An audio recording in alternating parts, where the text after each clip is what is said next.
Hello, my fine friends, and welcome back to Destination Discourse. I'm your host, Stuart Butler with Visit Model Beach, joined as ever with, drumroll, Adam Stoker. Stuart, today is a monumental day, and I am so grateful for the opportunity to be here with you and with another incredible guest that I've really been looking forward to having on the show. Yeah, industry legend. I've got to say, when I first joined the DMO world, this is kind of a weird point for me because when I first joined the DMO world, I consume a lot of my information through podcasts. And the first thing I did was DMOproz. And the number one and number two podcasts were Bill Geist and Adam Stoker. And so you guys have been in my head for a very long time. And I am very thrilled to have Bill Geist on the show. Welcome, Bill Geist. How are you, sir? Thank you. Thanks for the invitation.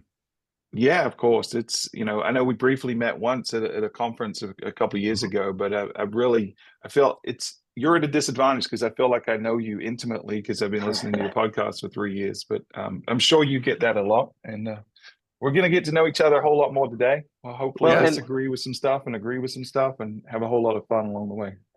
I feel like I need to let Bill know too. So there's a little bit of a thing here, Bill. I am incredibly excited that you're here.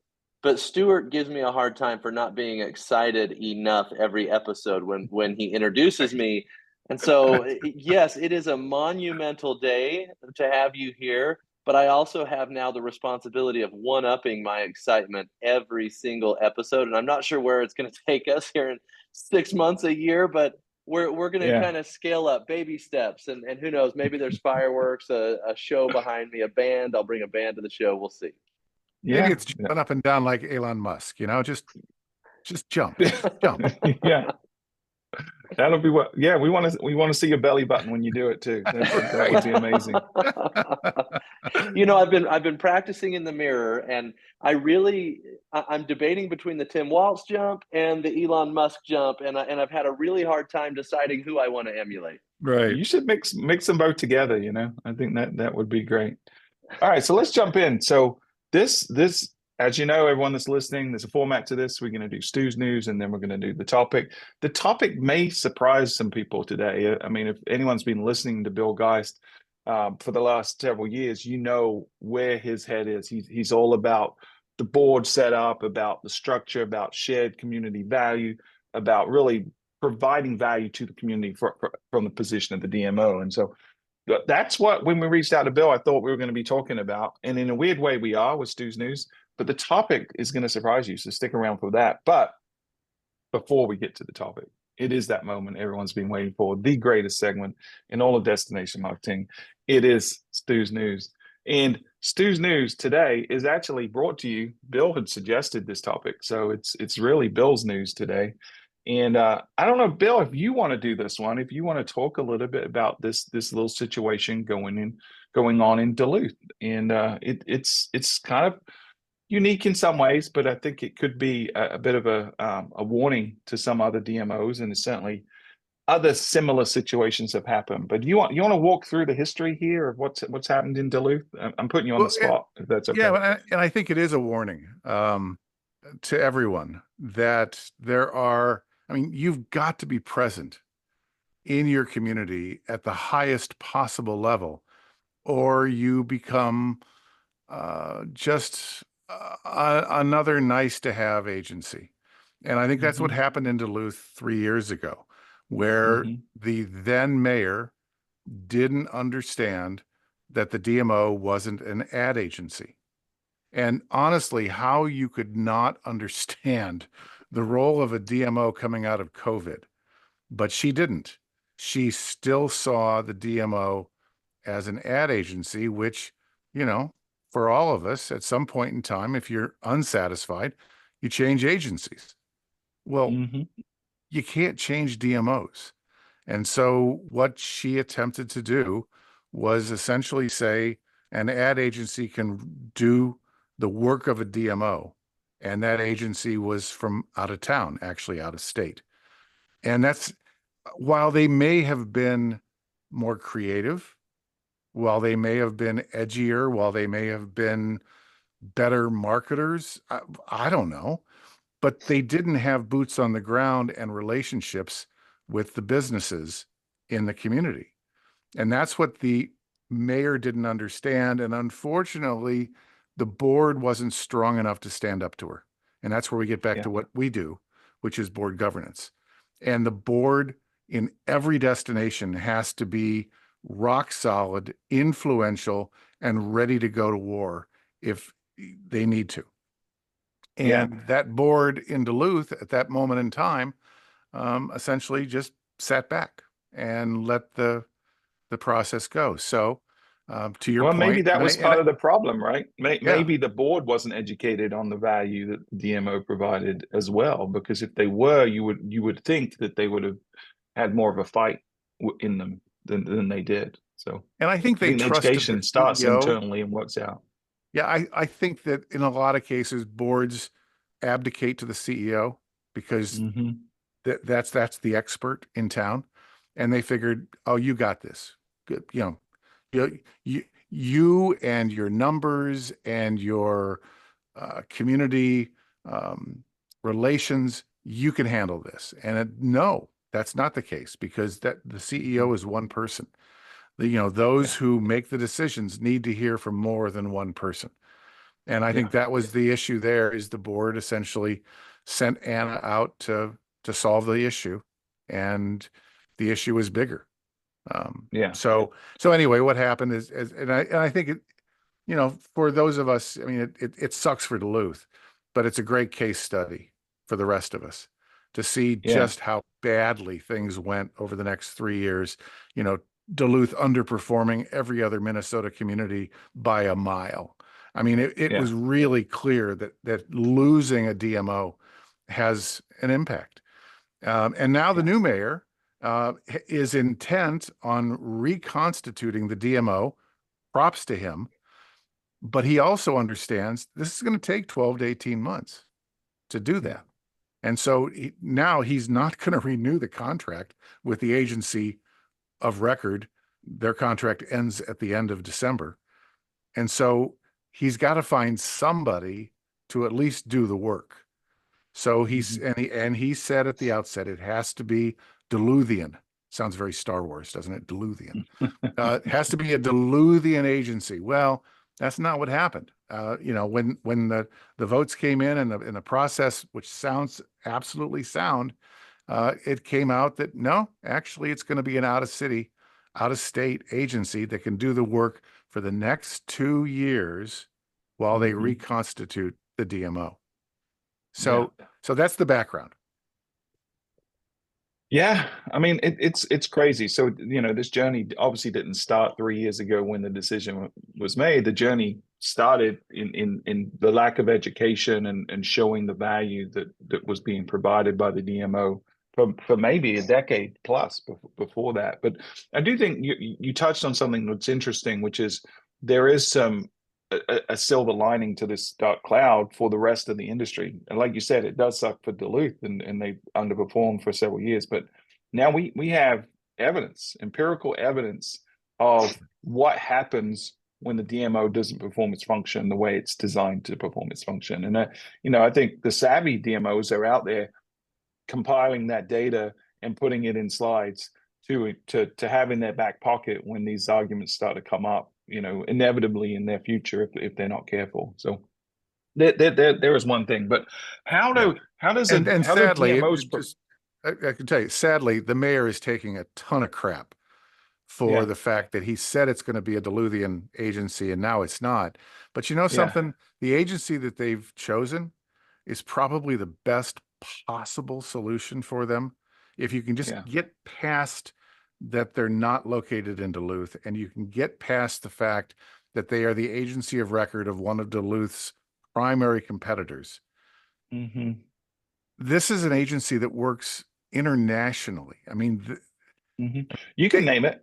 We're okay naming the thing. It's Madden, right? Is the agency. Madden. And so, in the interim, this is probably the best possible thing for Duluth, is to use an agency that has deep background, deep experience, national cred, get them back up and running. And hey, if the new DMO reconstituted looks back on the next 2 years, these coming 2 years, and says, these guys are killing it, then they say, we're keeping them. And if Yeah. if it has to be a Duluth agency, okay, so be it. They'll make that decision. But right now, I think the mayor is unfairly being blistered for the fact that, frankly, this is probably the best thing.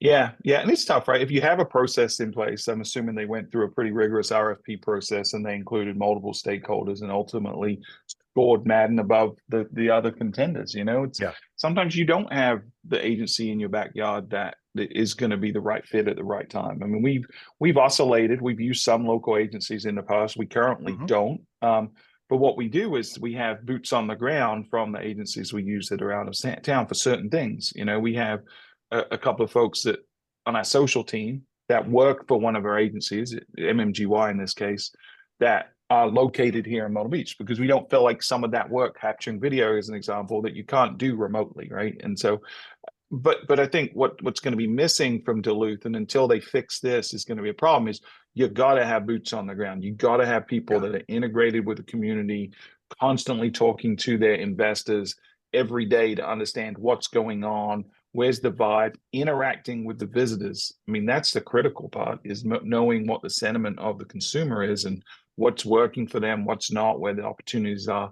And so I think DMOs in general we spend a lot of time talking about our constituents and who we need to talk to. I don't think many DMOs spend enough time talking to the visitors. I think they're so focused on internal politics that they miss the opportunity to hear from the people that are spending the money. And I'm not saying that to say that visitors are more important than the locals, because I do fundamentally believe that the reason DMOs exist is to improve the quality of life for the community.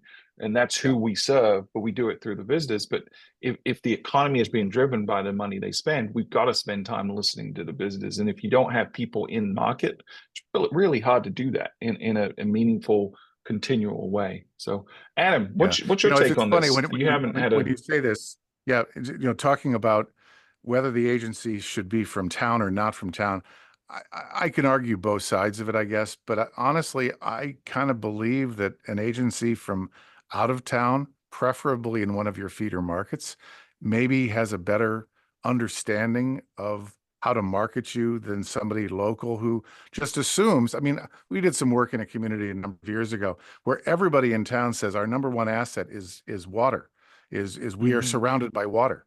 And I remember saying to one of my focus groups, where? They go, well, all 5 sides of the community is water. I go, where? Because you can't see it, because it's been built in such a way that they know it's water. That's why they live there. But a visitor would never see the water.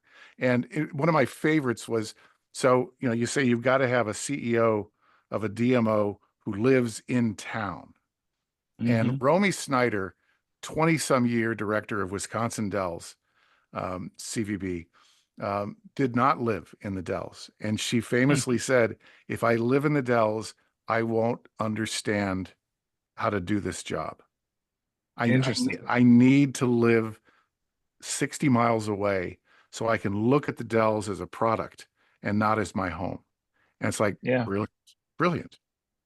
Yeah, I mean, it's a different perspective. I'm not sure I entirely agree with it, but you raise a good point about the different perceptions, right? When we do every year, we'll do a sentiment analysis of visitors and residents, right? And we'll understand in the hot buttons, in the perceived problems, in the opportunities, and what excites these two cohorts, completely different. I mean, there's certainly overlap. There's certainly similarities.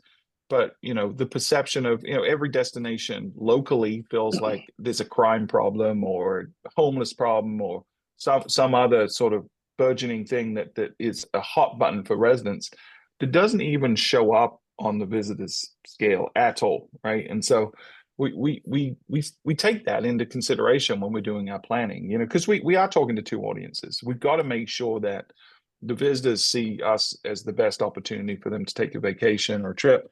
But we've also got to make sure the residents feel good about the destination. The residents feel good about the visitors coming in and to the destination, and that they're not invading and pillaging like some destinations have sort of become. Like if you look at Barcelona and others that we've talked about.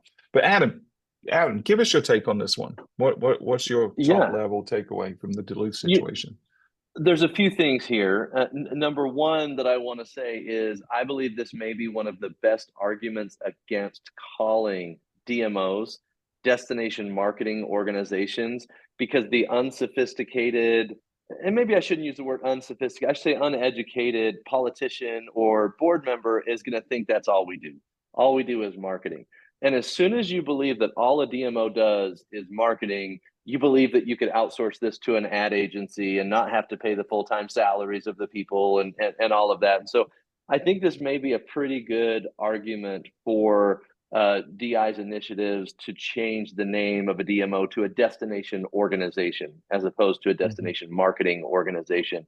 I do believe that, you know, as I was getting into the industry, it was very difficult for me to understand where a DMO ended and an ad agency began. And in fact, with some of the clients that we have with small teams, I think it's difficult for them to know where the division of roles is too, between where the DMO ends and the ad agency begins. And so I definitely I sympathize with Duluth and the people that were in Duluth when the decision was made to go to an advertising agency. But since I own an advertising agency, I can tell you we don't want to do the things that destination marketing organization employees do. And I think that it is a losing initiative to try to have an advertising agency handle advocacy and stakeholder engagement and customer experience development. I don't think that's a function that you can really outsource to an ad agency.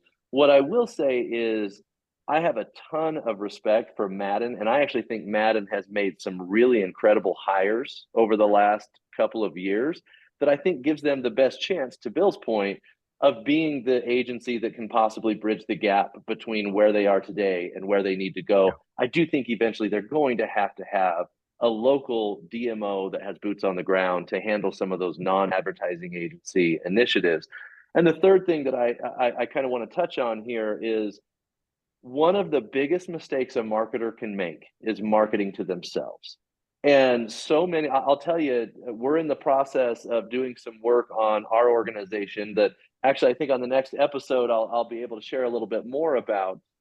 The hardest thing you can do is work on yourself. I can do work for clients because I'm not emotionally attached to the product in the same way, and I don't have the blinders on that I do. But the hardest thing I've ever done is work on my own company from a marketing perspective. And so when I look at the idea, should an advertising agency be a local agency? I think there's a lot of great agencies that can do it. So I'm not saying they can't. But it's impossible to unemotionally approach the marketing of a destination if you're in it. I actually think you need to be able to see it as a visitor, and I'm not sure local agencies can. And so that would be my fear in forcing it to be a local advertising agency that a destination hires, because you're not going to get that outside perspective. They're not going to approach it like a visitor. They're going to approach it like a resident. But I do believe the DMO employees should be local for the most part. Yeah. Yeah. That makes a lot of sense. So, Bill, do you know? I haven't followed this story as closely as you have. Do you know what you said? It's an 18-month to 2-year sort of timeline. At what point are they going to start hiring people to represent the organization again? Do you know? And do you know what scale, what order they're going to do that in? Is it a CEO first, or are they going to bring in lower level folks first?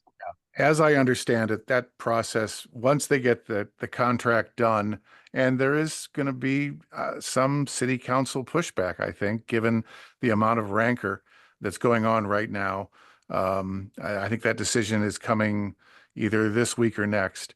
And, you know, if they have to go back and reissue the RFP, because if the city council says no, but I think once the agency of record is done, I believe it is the mayor's intent to go out and begin to advertise for key people to build the DMO back up. I mean, the DMO kind of exists because at the last possible minute, 3 years ago, it dawned on the mayor that, oh, wait, there's the convention and sports sales component that I didn't consider.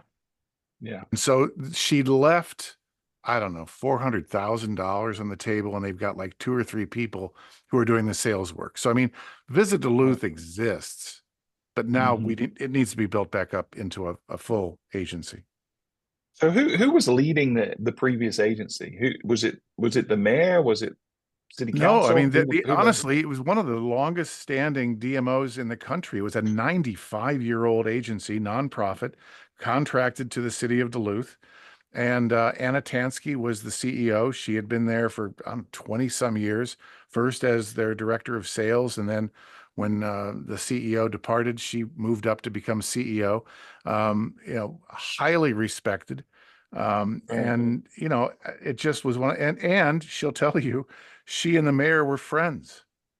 Wow. And it just got sideways during COVID, as a lot of things did, really fast. The mayor was trying to figure out, the mayor decided she wanted to merge the convention center and the CVB. And that was going to be a recipe for disaster.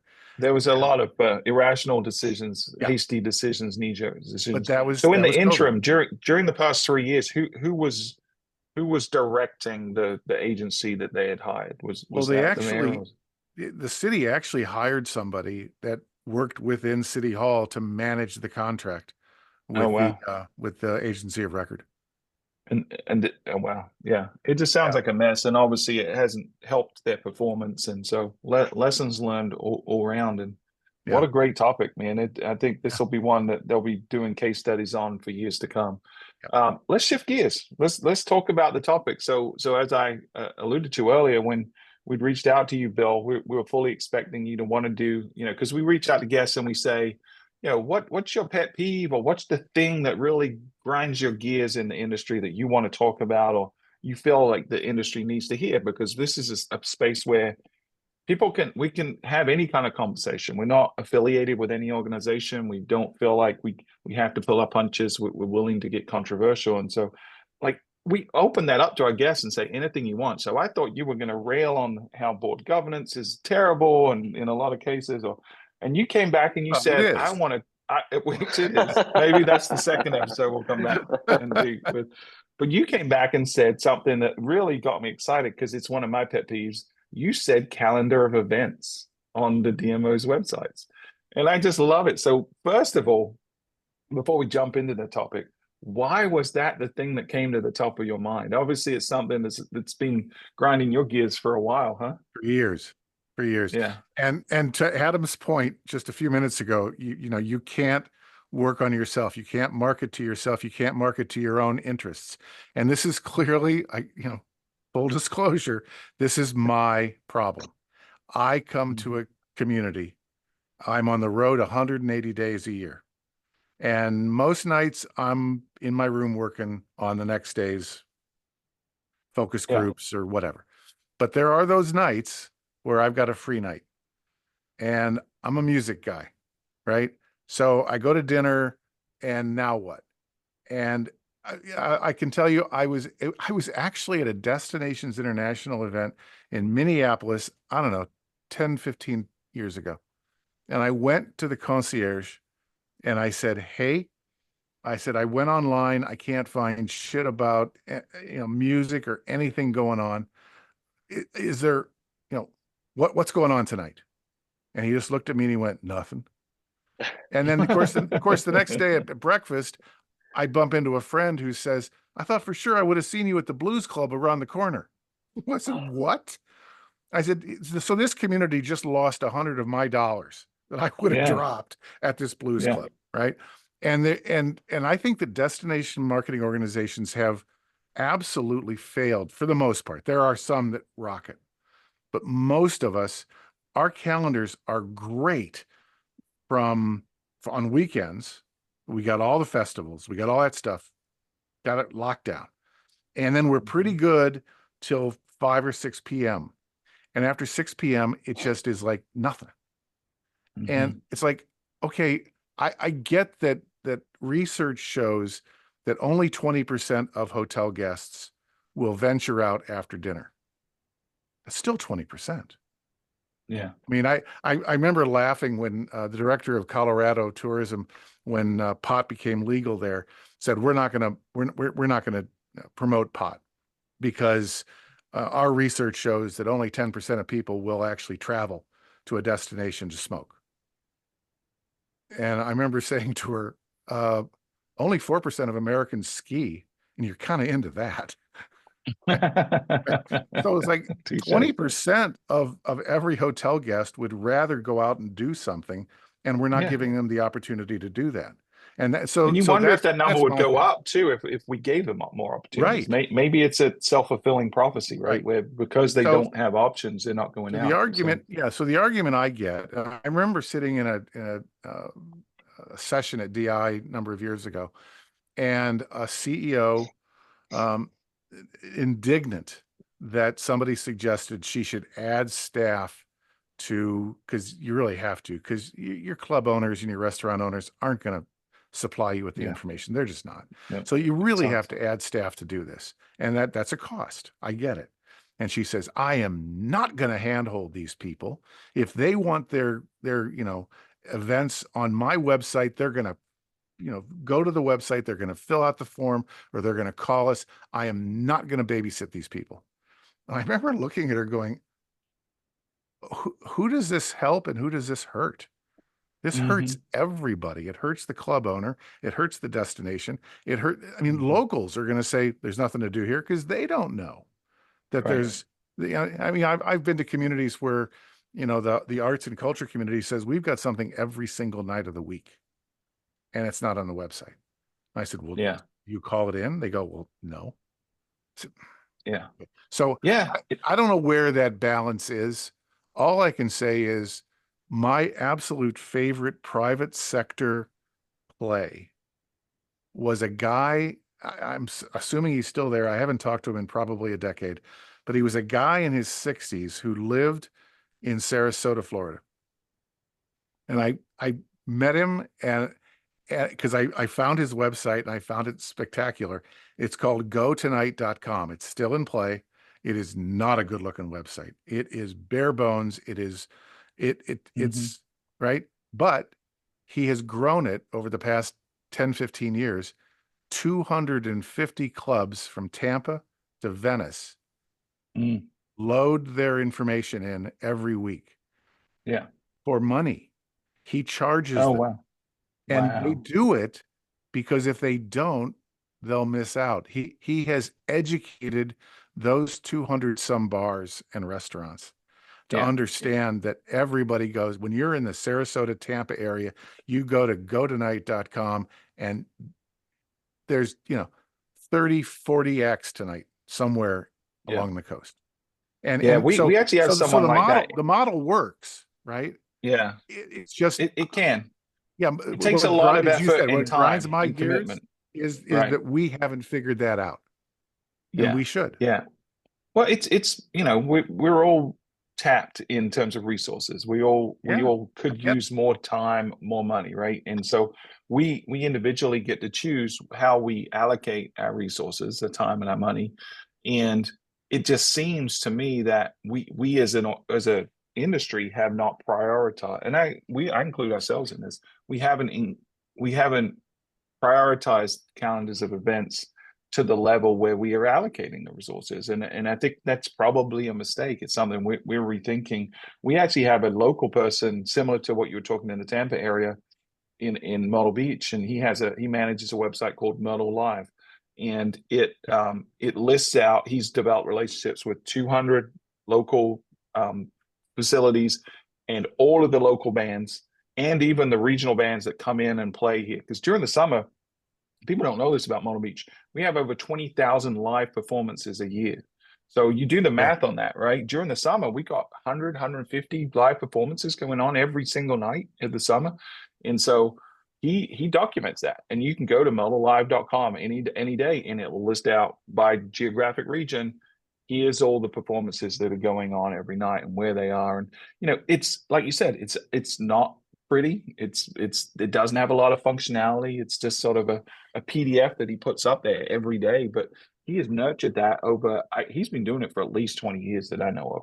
So he's developed these relationships, and people have become reliant on it. And so now it's valuable to the audience and it's valuable to the marketplace because the bands in the facilities are getting people show up because they go to Milton Live to look where their favorite band is or who's playing their favorite establishment tonight. And so we're looking at, can we harness that? Like, we've already got a guy doing it, right?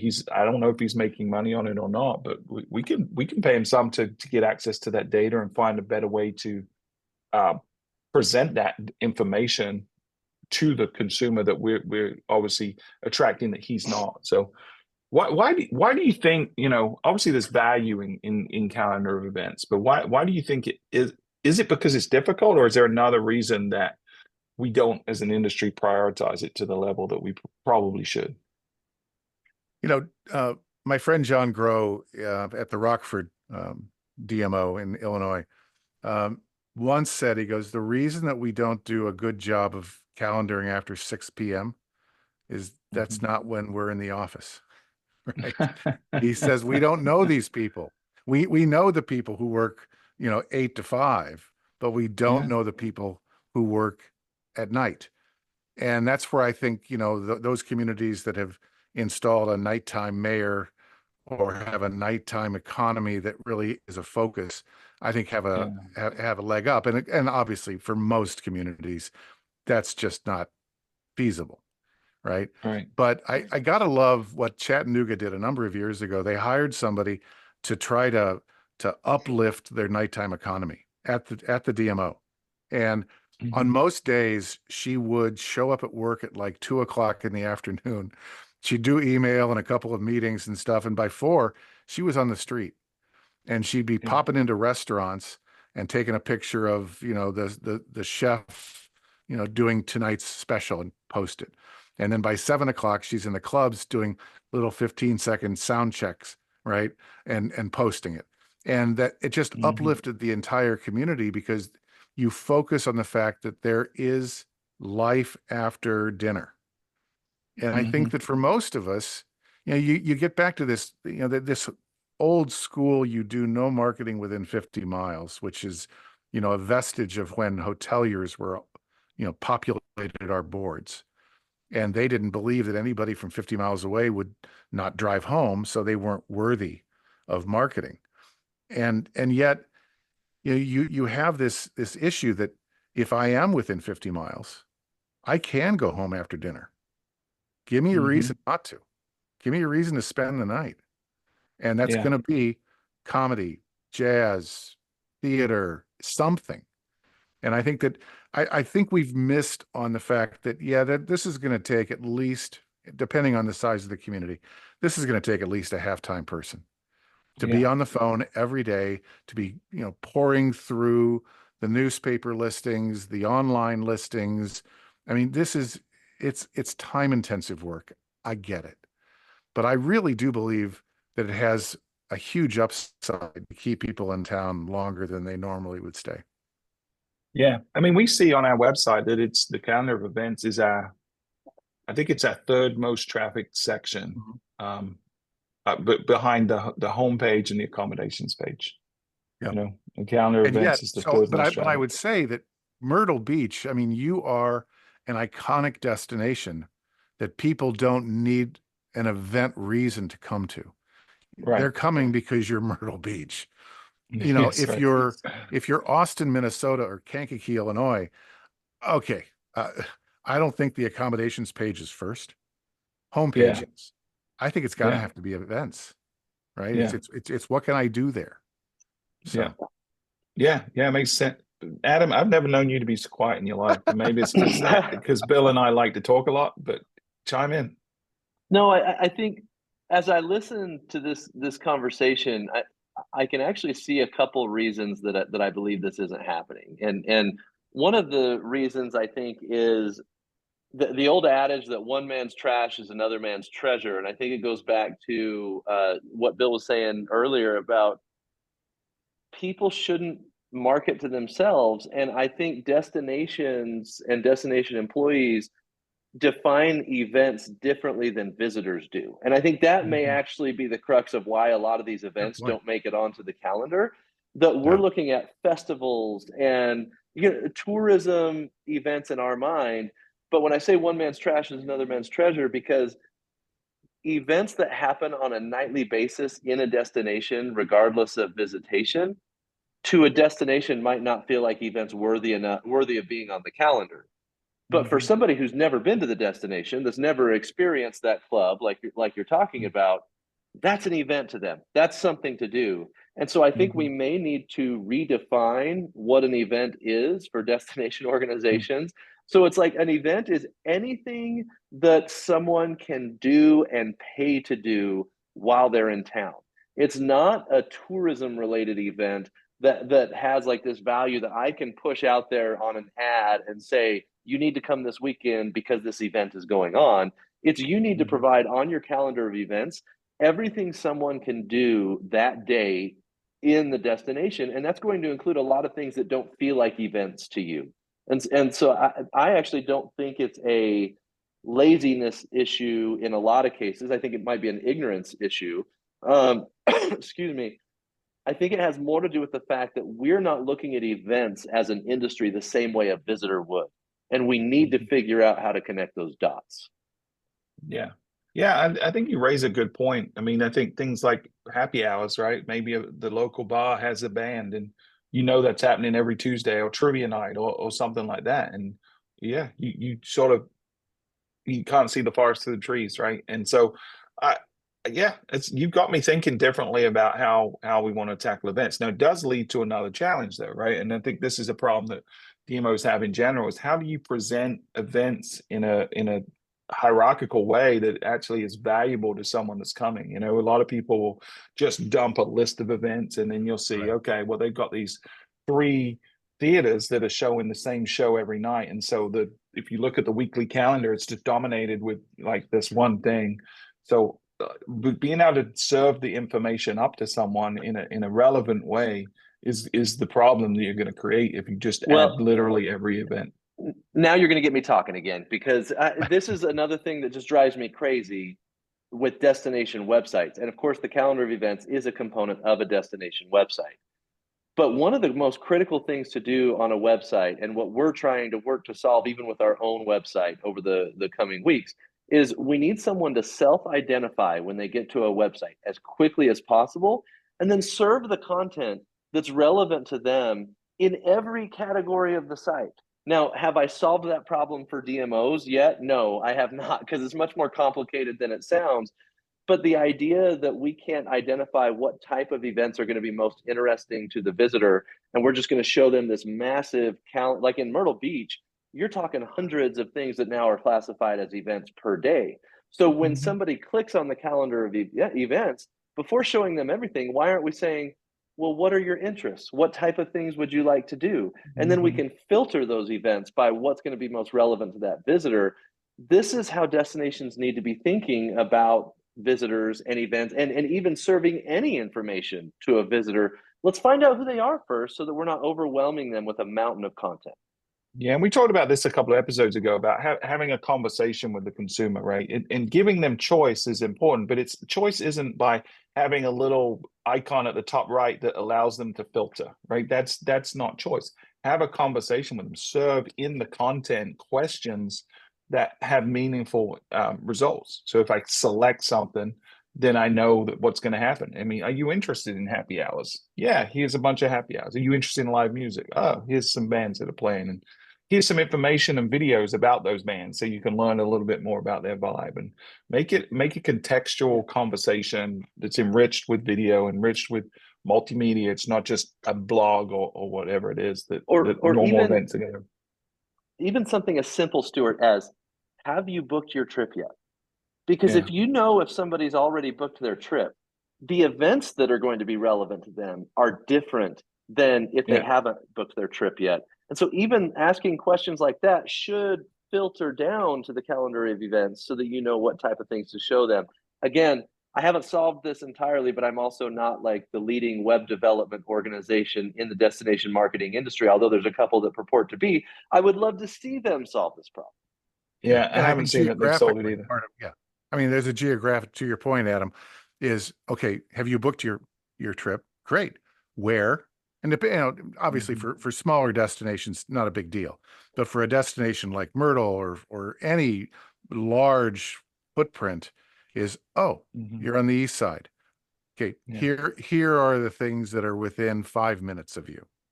I mean, Yep. and that's, I mean, you know, we're doing that right now. Terry and I are looking at a trip, and we're trying, you know, we know we're going to this show.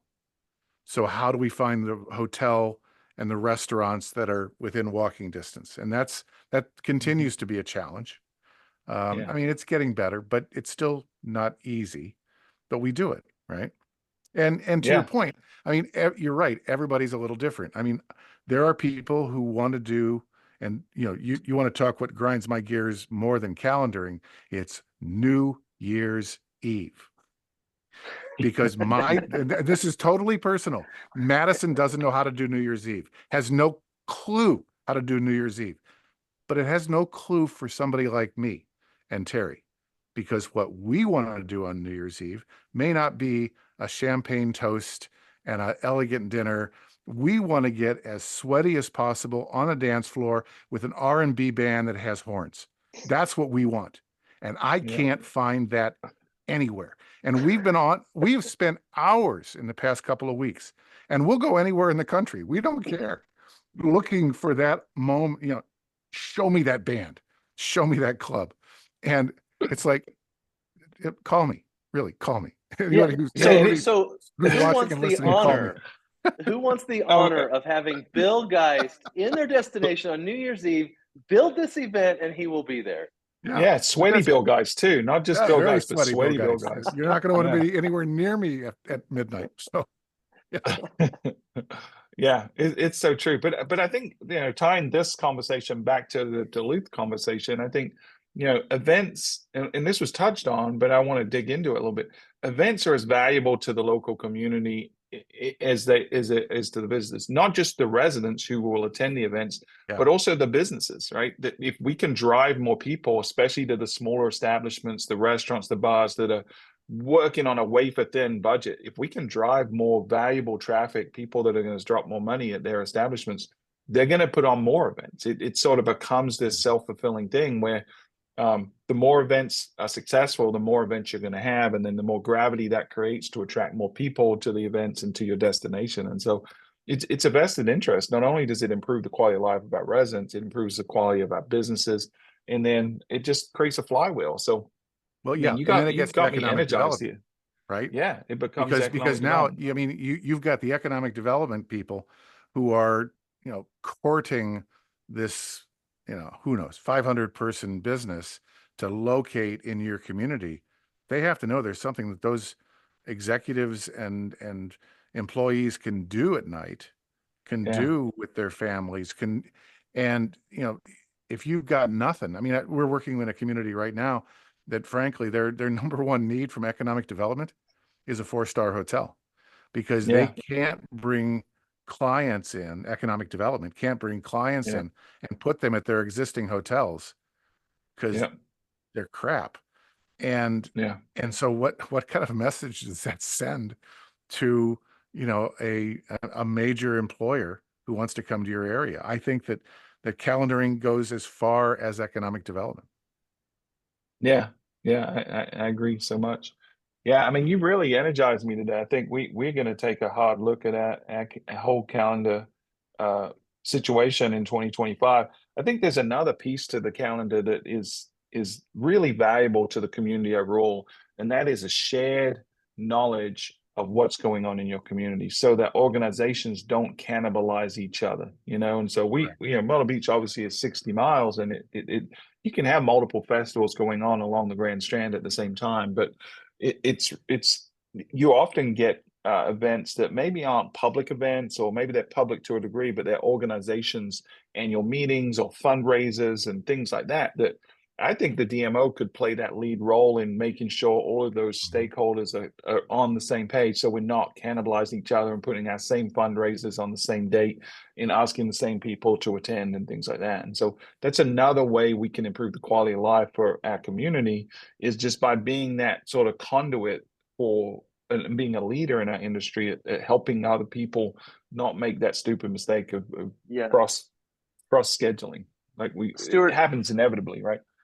I actually think this is why every destination organization, I took marketing out thanks to our earlier conversation, but every destination organization needs to have a persona built that they have a marketing strategy and communication strategy attached to that's for local stakeholders and residents. And I believe that if you do the work on the front end to build that community and create content intentionally for them, here's what's happening in the next 90 days that we have on our calendar so you can adjust your calendars accordingly or something like that, and consistently add that value, who's going to come trying to get your funding removed or attack your budget when you're adding that much value to the community? But the problem is the attitude in most destination organizations is we're only going to talk to people who aren't here.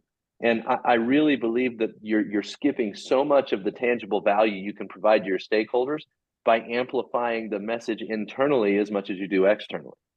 Yeah, I can't tell you the number of times that we have done focus groups, and we're in a community, and so we say we want to talk to economic development, we want to talk to this group, this group, this group, and it tends to be the festivals / arts culture focus group that we get them into the room, and their ideas are just flowing, and they're so excited, and as they're leaving they say, we should do this again. It's like, you guys don't meet on a regular basis? They go, no. It's like, that's the DMO should be the convener of that group quarterly or maybe twice a year. But, A, it lets them cross promote, but B, it also, to your point, Stuart, it's okay. You've got festivals and events that are overlapping each other. And in some cases that is cannibalizing. In some cases, it's actually a good thing, because there may be a new event that it's not going to draw anybody from out of town, but if they piggyback it on an existing major event, then it gives them legs. So whatever it is, there's the outbound calendar for consumers, but then the planning calendar so that we make sure that we maximize our existing dates, know when the need times are, and help guide some of our partners into saying, I know you guys really love being the third Thursday of whatever, but if you move it over here, you're free and clear. You own that weekend if you just would move, right? Great point. Well, we are getting short on time. We said at the beginning, this show it's part love letter to the industry, but it's also part therapy session. I feel like I've gone through a really good therapy session today. I feel like I've got a fresh perspective and outlook, and I'm a big fan of Qui-Gon Jinn's quote of, your focus determines your reality. And so this is something I think DMOs should be focused on. That will determine their reality of how they integrate with their local community, how they provide value to their local community, and ultimately how they don't end up in a situation like Duluth. This is one of those tentacles, and we're going to continue to talk about multiple tentacles in this show over the next several weeks about how do we provide value to the community. And this, I think the calendaring is a great one that I haven't put enough thought into, and after today I definitely will. So Bill, thank you for throwing us a curveball today. I appreciate you. Love your show. Thank you for the invitation. It's been great. You're welcome back anytime. Now, if you want to do a shameless plug of your show, because I know it's one of the best out there in the industry. I'm going to say one of, because I got Adam here. If he wasn't here, I'd say it's the best. If you want to give that a shameless plug, go ahead. Yeah. So DMOU is ours. It started as a teleseminar series back in the aughts. And then we transitioned it to a podcast 5 years ago. And we just have, leading voices in the industry on and talk about some of the cool things they're doing and some of the challenges that they're focused on. And so we have a lot of fun with it. It's been great to resurrect the original DMOU. So thank you. I enjoy it. I learn a lot every episode. And so I have one listener that focuses on this show. You're going to see growth in your audience now by one single person, Bill, next time you publish after this is published. So it's my mom, Bill. Yeah. My mom too. Adam's mom is going to start listening to your show, Bill. If they want to get in contact with you, Bill, how can they do that? DMOproz.com, and pros is with a Z. And Yeah. all of our contact information is there. So Great. Thank you. Adam, if they want to get in contact with you, where can they do that? Yeah, Adam Stoker on LinkedIn, and of course you can find me on Tourism IQ. Awesome. You can reach me at stuart.butler@visitmyrtlebeach.com or on LinkedIn. And please go tune in, check out Traveling the Spectrum on Peacock. It is now streaming, all 6 episodes. So please do that. Don't forget to leave a like, review, and tell your friends about this show. We're going to continue having these tough conversations. We're going to continue to throw curveballs like we did today with the calendar of events conversation. But if you want to be a part of the show, if you want to ask a question, if you want to be on the show, just reach out to us. This is for the community, by the community, and we just want to be a little bit better tomorrow than we were today. That's why we're doing it. And so until next time, this has been Destination Discourse.